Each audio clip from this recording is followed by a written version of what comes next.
C'est l'un des acteurs les plus emblématiques du Ghana. Lil Wayne, de son vrai nom Kwadwo Nkassa, joue dans ce film le rôle d'un jeune président de 34 ans arrivé au pouvoir par un coup d'état militaire.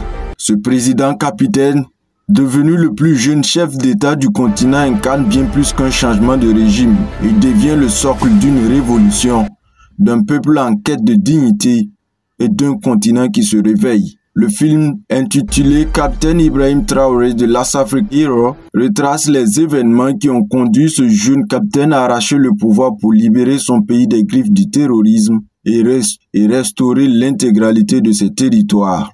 Il évoque aussi les luttes internes, les trahisons silencieuses, les pressions extérieures et les sacrifices d'un homme devenu l'incarnation d'un espoir africain. Un projet ambitieux semé d'embûches car il touche à une histoire encore brûlante, celle du capitaine Ibrahim Traoré, président du Faso.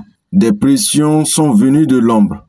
On lui a proposé 20 000 $, accompagné de promesses de richesse pour qu'il abandonne le projet. Lors d'une conférence de presse, Lil Wayne a révélé que le film lui a coûté près de 500 000 $. Sa réponse fut claire. L'histoire du capitaine Ibrahim Traoré mérite d'être racontée. C'est l'histoire d'un homme, d'un peuple, d'un réveil africain. On ne peut pas acheter ma conscience.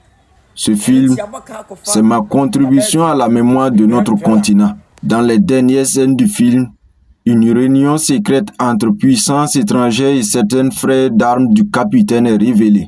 Ils discutent d'un plan pour neutraliser le président. Mais l'histoire, elle, est déjà en marche. Et cette fois, elle est racontée par l'Afrique elle-même.